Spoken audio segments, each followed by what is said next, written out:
Welcome to the Business Transformation Pitch.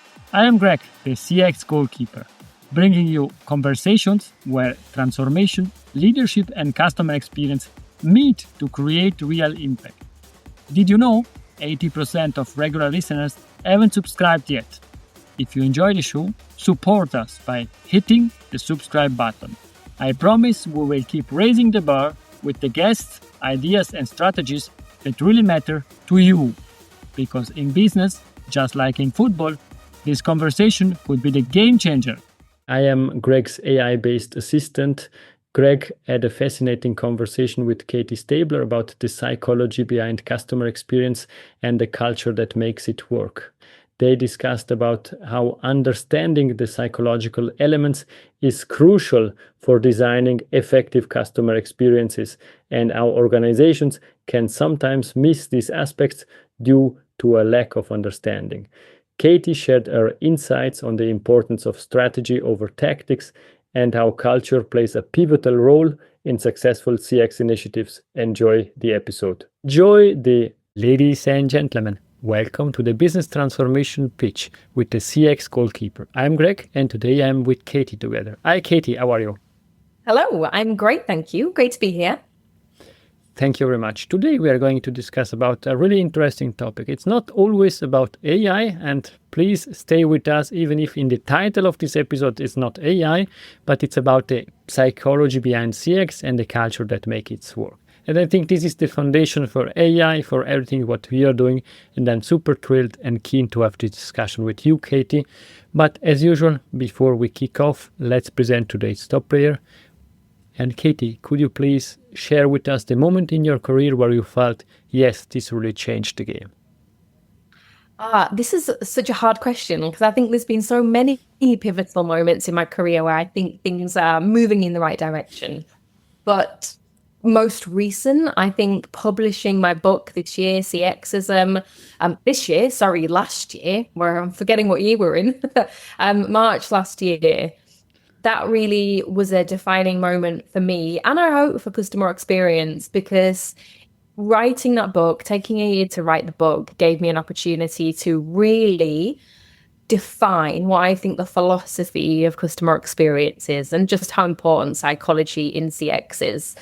And I think that's helped me as a consultant to really also bring this to life in the consultancy engagements that I have. That's so cool. But now I need to ask the question, where we can find the book?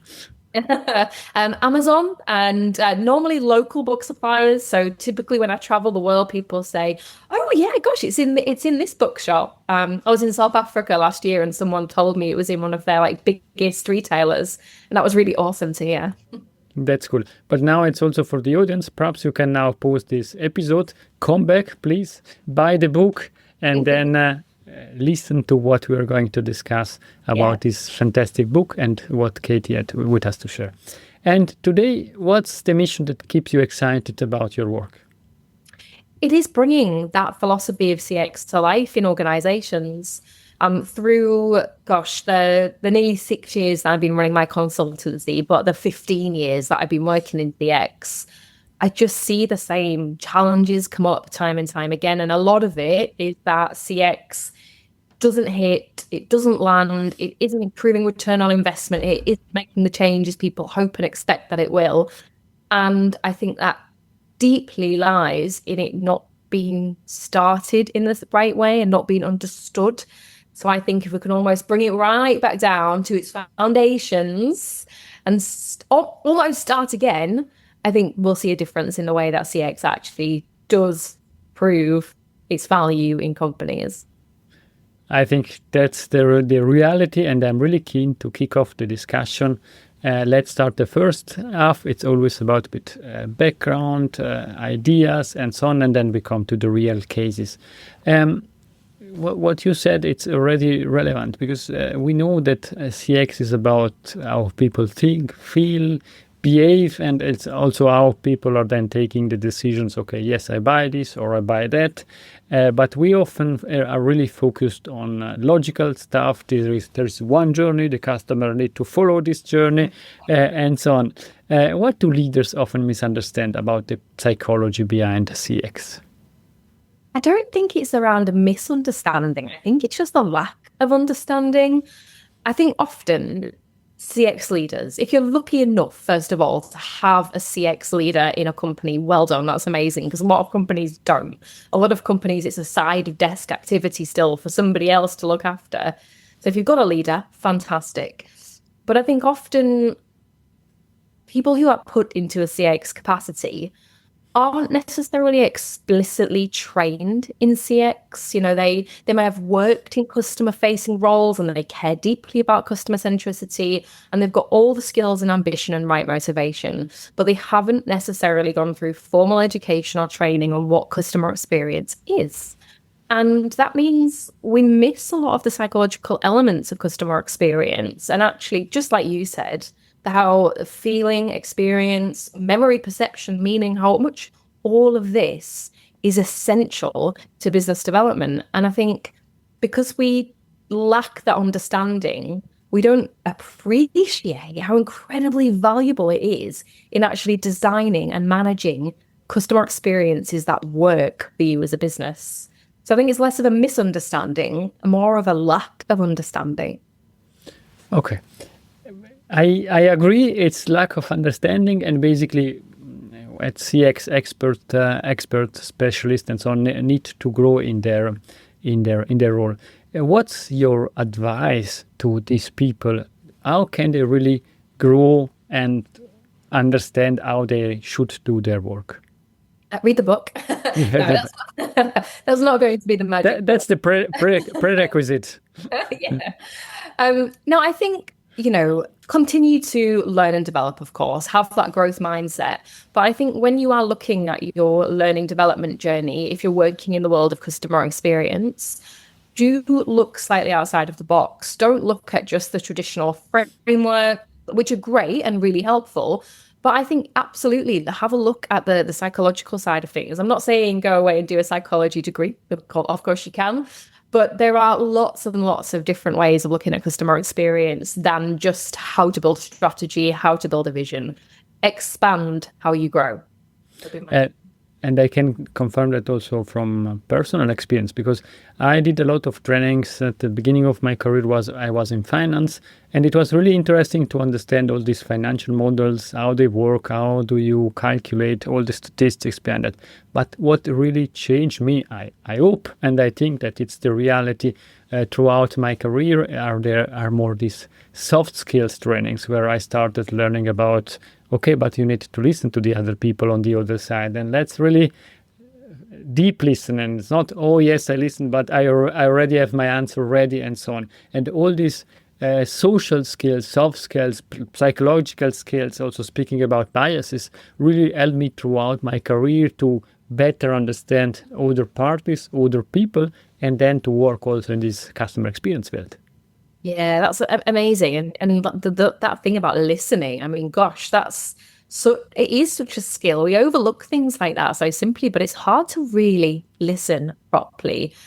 Yeah, I think, and on that, it's a slightly different tack to listening, but actually I think one of the greatest ways to learn in CX is to look at what other people are doing and listen to other people.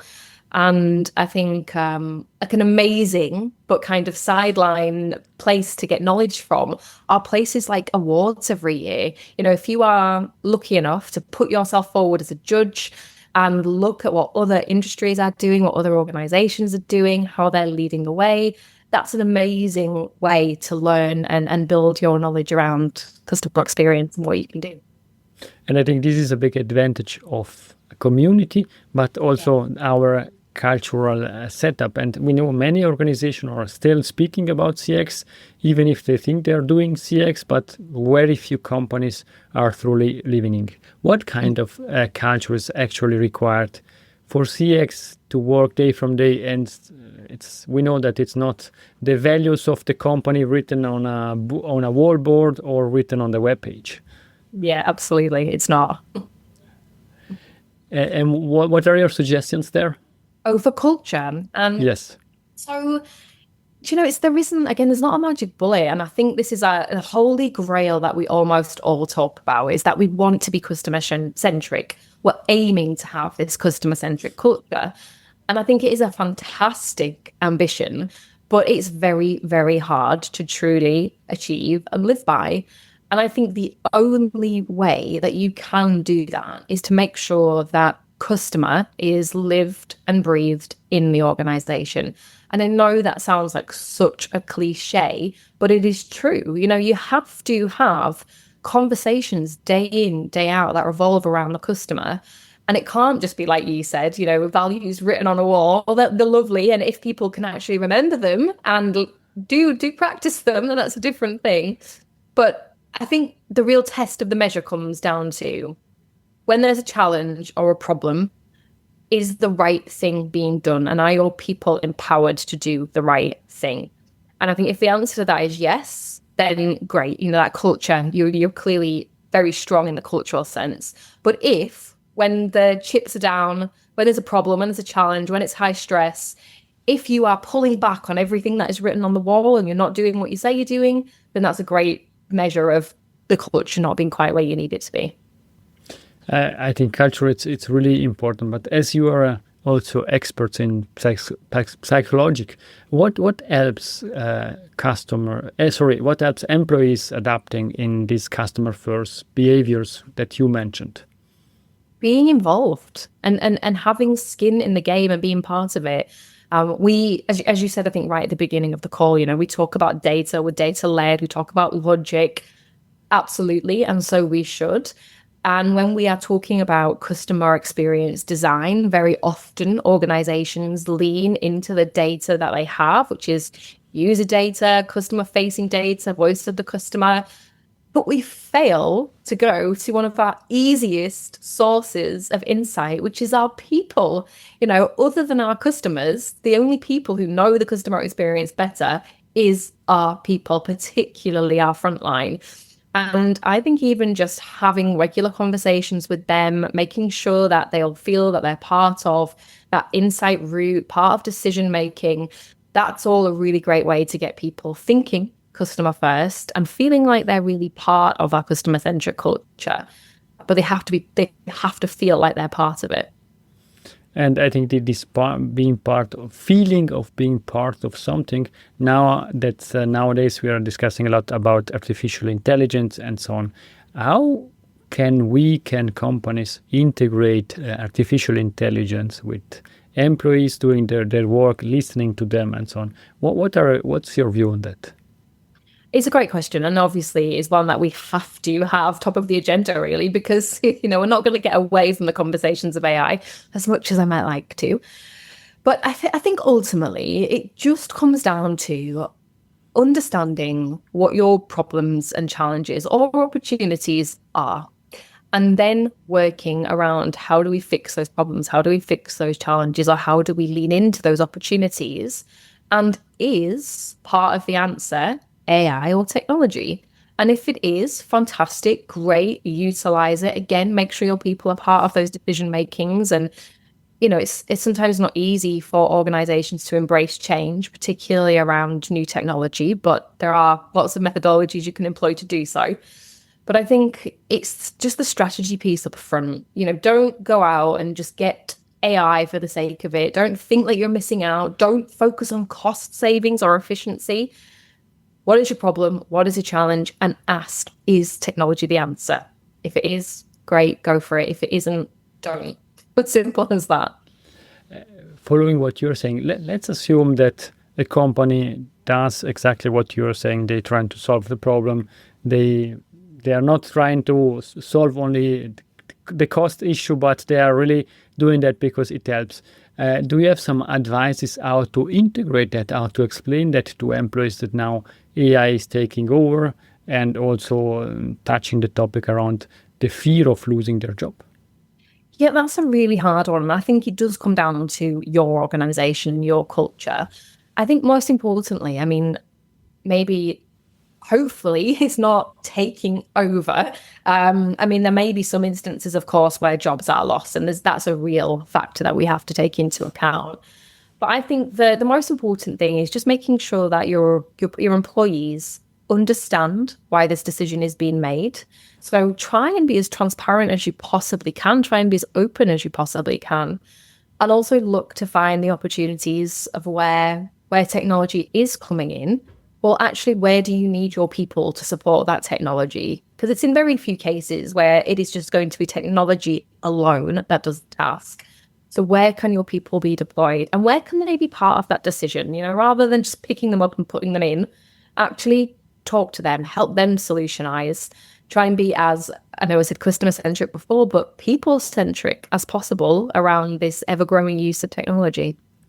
I really like that, and also in a project I'm working now, we are defining new roles because we need an AI coaches, AI advisor, AI people that prove that, and then give all the relevant information to these AI tools. And I think that's exactly the main point, that we will try to upskill also the workforce, the frontliners, for older jobs. They are perhaps less repetitive, but they are more interesting because then they can bring really their human skills. Absolutely. And it sounds like you're making them feel really supported in part of that. If it does require upskilling and new learning and development, it's making people feel like, they're not just being chucked in at the deep end, but actually you're giving them that skills and capability. And, it's always not going to be a happy ending, right? There are going to be people, even where opportunities are found for them, they might not want that. They might have liked their old job. They might want to go somewhere else where they can do that. And, this is the reality of business. That is going to happen. But I think if I had to give one piece of advice through any change initiative, including the adoption of technology, it would be communicate. People get scared when there are silences. People get scared when there are unknown. Yes, there might be challenge with levels of communication, but communicate as much as you possibly can. That's very important advice. And now let's really go to the second half of this discussion when we share examples. And I know you wrote a book, you have a lot of examples in there. You are often on stage, you are a judge, you have a consulting company. Can you share a real story where an CX initiative was struggling because of the mindset, because of the culture, and what went wrong, and how did you help them then go back to in the right way?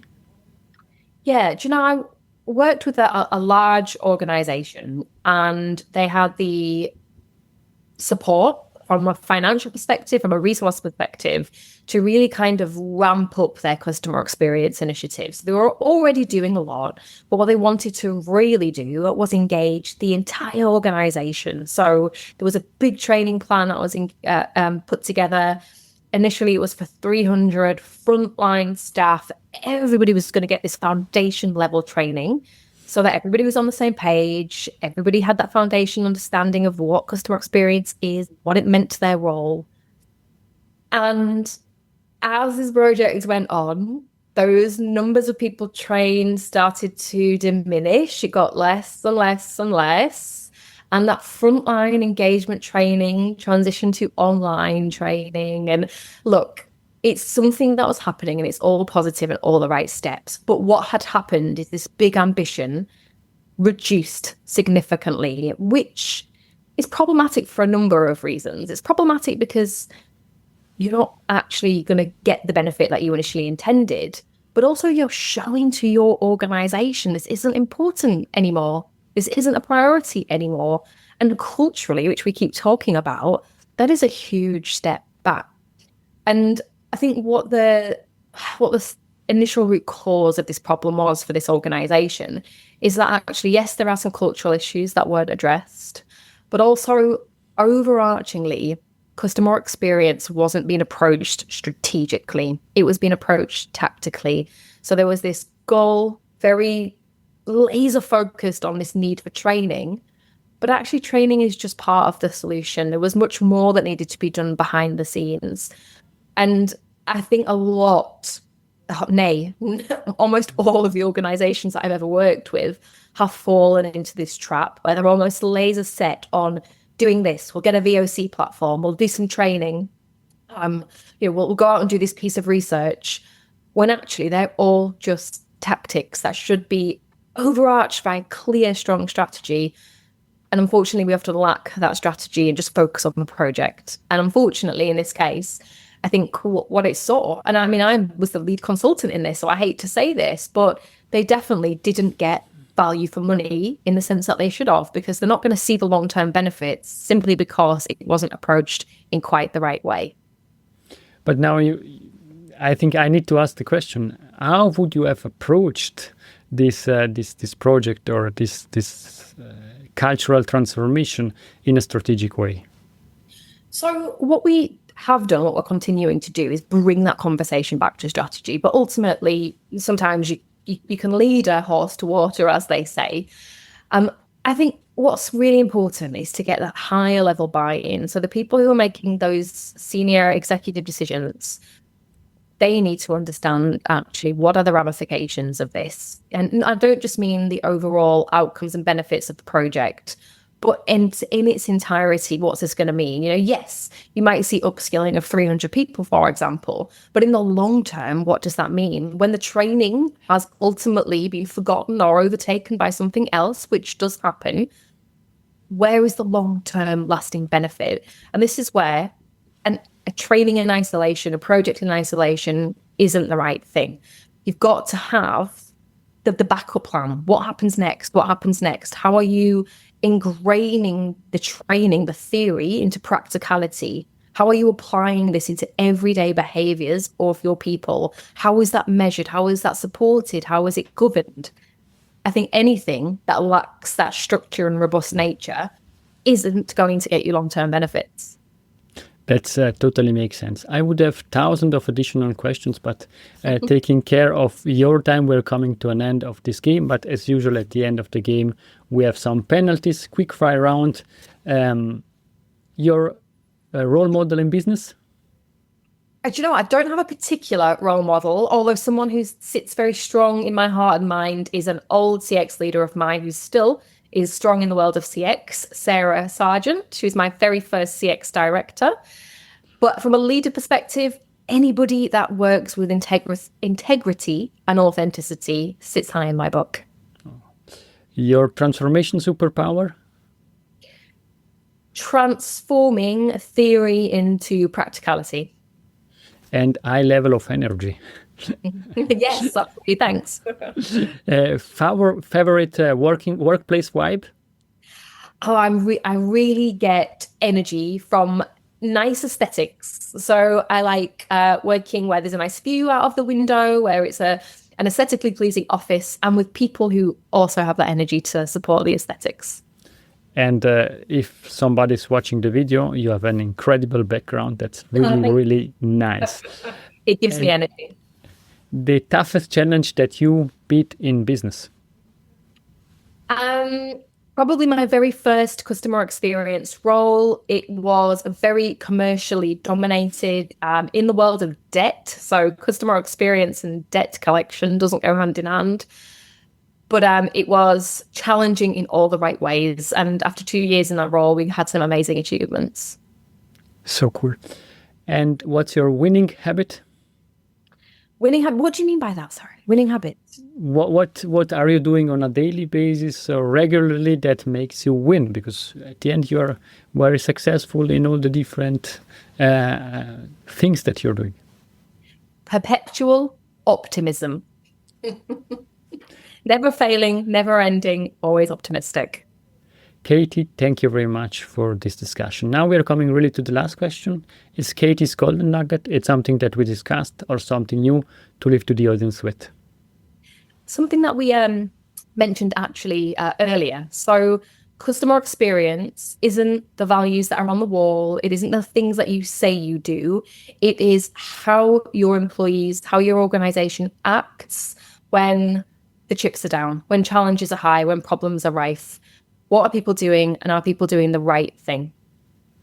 Thank you very much. And I think with this discussion, the audience will profit, because if there are problems, issues, you can reach out to Katie and you can listen to this discussion. And for sure, please buy Katie's book, have a look at it, and provide Katie's or me feedback.